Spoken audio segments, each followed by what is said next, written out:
your business objectives, okay? And part of these business objectives will be reached through you engaging with your employees, through you recognizing what your employees are doing, and through you making your employees, convincing your employees stand for. Successful internal communication acknowledges the input of employees, but at the same time leads to action. This can mean change, and we're going to discuss about change, I guess, a bit later, or this can lead to different services. Now, when you think of tactics, internal communication includes a lot of ways through which we can achieve this. Staff events, I think we all have been to a party, at least the Christmas one, when one of our colleagues made a fool of themselves. We've probably been to briefings, and depending on how good or not that proficient the speakers were, we heard one of our colleagues trying to snore at the back of the room, usually that where it happens. We've been into meetings when probably one of your colleagues got frustrated because you were taking notes on your iPhone and they thought that you were texting with your friends. Newsletters, feedbacks, surveys. Do you still get those on paper? And then you lose them and say, oh, I'll do it later. I have so many emails to answer, I'll do this later. And then you forget about it and somebody will chase you for half a day asking for the survey back. Or idea generation, which people call brainstorms. Yeah, I think in Romanian it's a fortuna de creare, right? That doesn't work. But anyways, traditional ways include these tactics. Now the question is, if you have social media, what happens with these? Most of the people will tell you that face-to-face communication is still the key. Through face-to-face, you can see the reaction. You can see whether someone gets angry and blushes. You can see whether their nose is dilating and therefore lying to you. You can see if their palms are sweating and trembling and whatnot. Face-to-face dictates the rules. But then on the other hand, you can call them up. And if their voice is trembling, oh my dear God, they're late. And they're just telling you they're in the elevator, but they're not. Email, of course it works. And then intranet, we've seen quite a successful example, which tried to go beyond the internet as we knew it. Now I'll take a break. I want you to think of corporate speak. I want you to think of how we come up with different languages.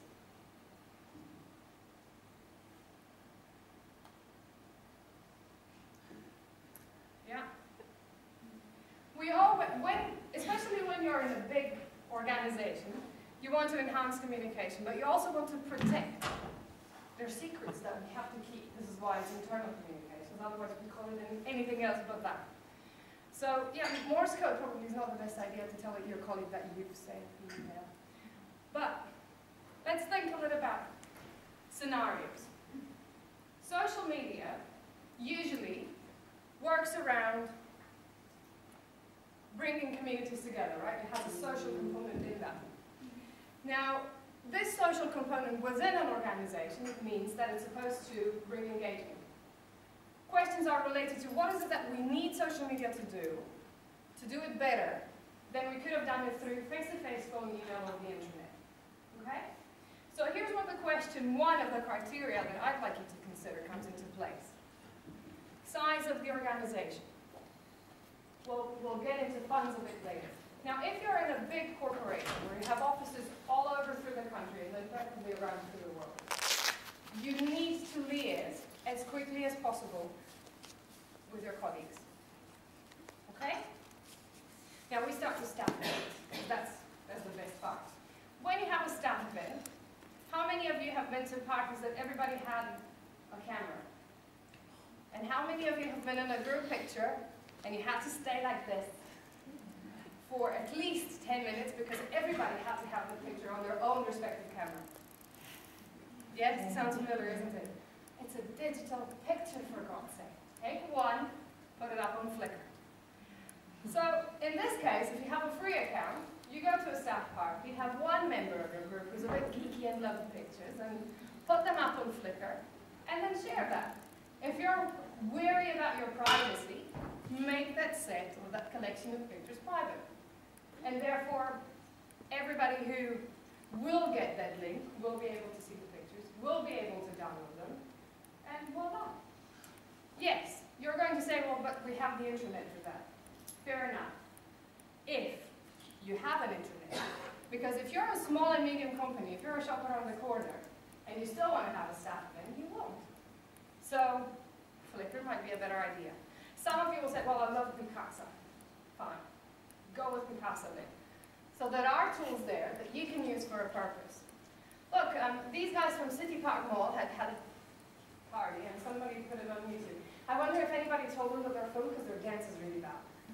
But again, if you know the settings and the rules of each of these platforms, you can create very nice memories from that things. The nicest ones are not probably the dancing when everybody's not very coordinated toward the end of the evening, but rather team buildings, having those videos through which people do something together. They trust you to fall from a chair that you'll catch them and not let them bruise themselves. Videos, okay? It's a collection, it's an archive. Depending on settings, you can make them public if you want to have a laugh with the whole world, or you can keep them private. Animoto. Not sure if you've heard of it. You can have it on your mobile phone. I love this. It's extremely simple. You're just dragging a couple of pictures together. You can put some text in between. If you want, you can integrate a video, then you choose a song, then you click. Ta-da! Your video's done. Have a look. It's as simple as that. Small and medium companies, startups who have a geeky feel to them, might love this and might play with it. If you're into Facebook, and we have that talk, give them Facebook if they want to. Be brave and embrace it. Yes, but I lived in Bahrain. I've been through the Arab Spring a little bit when your Facebook can be hacked. So when the Arab Spring started in Bahrain and the protests started, the only way that expats could keep in touch, that were both in the country and outside, was through Facebook at that point. However, we've created an ultra-secret group. Now that means that, again, you need to know the rules, you need to know what the platform allows you to do, and then in the case of the Arab Spring, you need to know how much the hackers can do. Well, that's a different story. Gowalla and Fourth Square could be quite interesting. Yes, that's when you want to see if everybody comes to work and then at what time they check in. And then they fight over who's the mayor of the entry hall, isn't it? Or the door. God, I made it to work 5 minutes earlier or 5 seconds than everybody else. Caution though, if you're working on ultra-secret projects, you don't exactly want to know the whole world and your competitors knowing that your employees are checking in, are clocking in, every time it's in the clock to your research facility. Yeah? It's fun. It's good for internal comms in the sense of letting them know that they checked in at the party. It's good to know that they're in time at work, but it's not that good if you have very secret stuff to do. Okay? Think of sales pitches. You're working on a new client. You need to let your team know that you're there. Maybe that's not the best idea. Now, let's think of meetings, because that's really important. That brainstorming, those thoughts can be really interesting. I'm sure you've been in situations when you wanted to go to a meeting and your taxi was late. Your bus was stuck. It was really raining. Your shoes got muddy. Something happened and then your nose started running. And so you just didn't exactly want to go. You can do it remotely. I love the UK. I really do, because we can work from home. And that's one of the things that I really enjoy. Why I can work from home, either as a lecturer or as a consultant, because I know these gizmos. Now, you can do it, like Barack Obama did, see? There's something better than I did. You can go and have a Google Hangout. Yeah, no, there's not a party when everybody hangs out. It's, Google Hangout allows you to have up to 10 people connected live with video streaming and audio at the same time. Now, that's a big thing, which means that everybody can talk at the same time, and that can be confusing if, no offense, if you have Italians in the line. Romanians too, I hear. So Google Hangout is one of your options. Then you can do Skype. But if you want to record the meetings, because that's really important, so otherwise somebody will have to write up, then you can do CamTwist, Pamela, or Call Recorder, and that's for Mac. Pamela is for Windows. Call Recorder records your calls. You can also do WebEx from Cisco, but these guys will have to pay for. or a GoToMeeting. And in this case, you can bring in a lot of people and you can have discussions. Somebody will be a moderator. You can have a screen share in between, and you can record it as well so that it can be seen. Now think about the uses. This is good for training. I know we get into nuances of internal communications, but there is a point when, through internal comms, you need to train your staff. That might be a good way. If you love it to be on the mobile, then you have all these, and we have Anthony from IPADO who's going to tell you more about how they work. But remember that some of these advantages of social media rely on the fact that the platforms are actually cross-device. So most of the stuff that you do enables you to be really, really mobile, very fast, very quick. It's a choice. However, be always aware of what the privacy settings are, what your objectives are, and whether anybody else in your company knows about this. There are plenty of other things. Now I'm going to go really, really quickly through these. I have 2 more minutes. 1. Through collaboration, you can then end up in idea generation. We've seen wikis, we've seen blogs, which are really great. And to a degree, we can put them in Web 1.5 of sorts, because they're not really social.